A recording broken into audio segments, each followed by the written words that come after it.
Hey guys, Brian with Pintech. For our first video of 2011, we're going to take a look at the Yamaha DTXtreme III module and how to set it up with Pintech drums.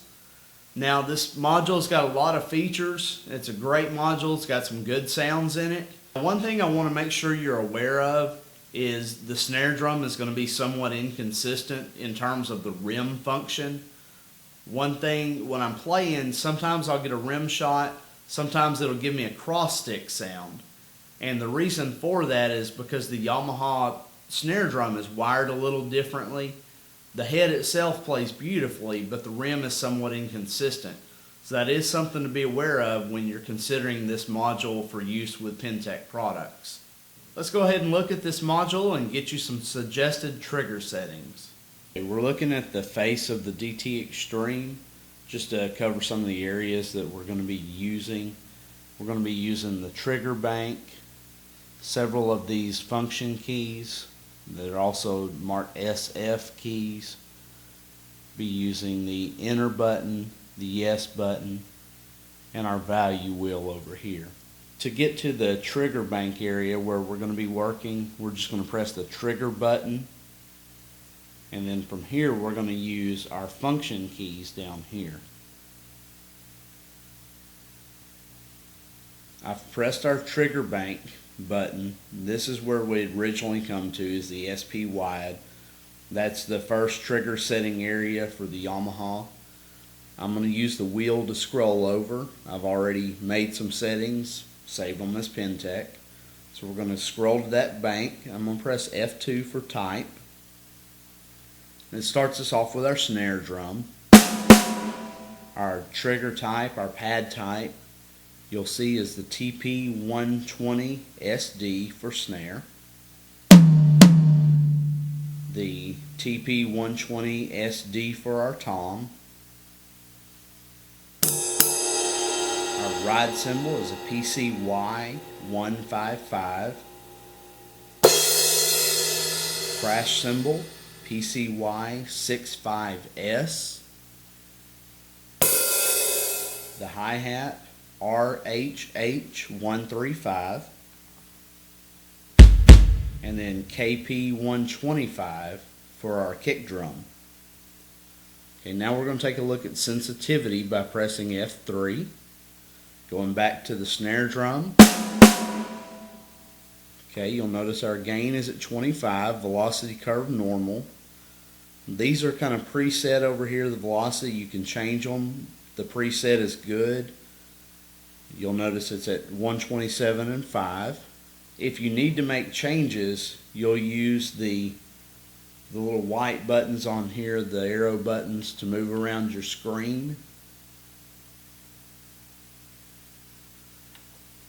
For example, if I wanted to increase the gain, I would make sure the gain is highlighted there, and you just use the value wheel to change that.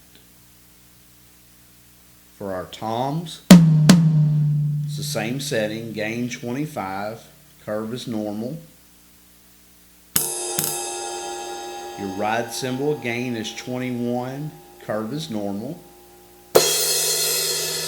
Crash, gain of 10, velocity curve is normal. Hi-hat, gain is at 20. My kick is set at 50. Okay, now we're going to move to rejection at F4. Rejection time is 5 milliseconds for the snare.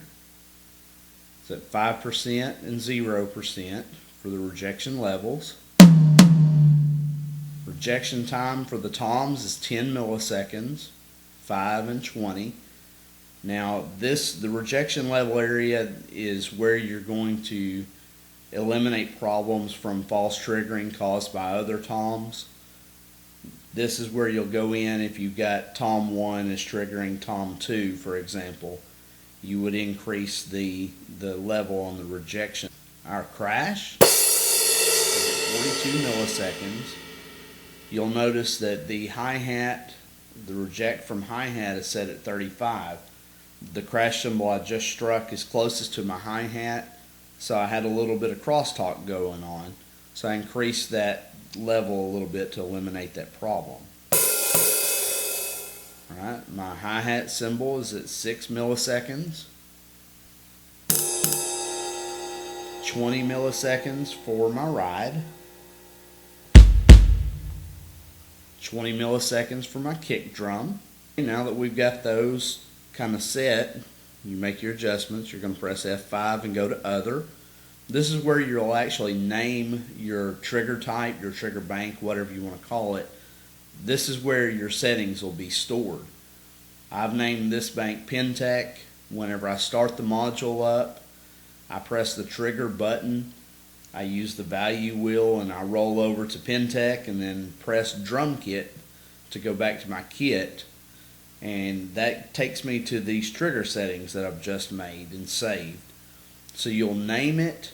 After you've made your name selection, you'll press Enter/store.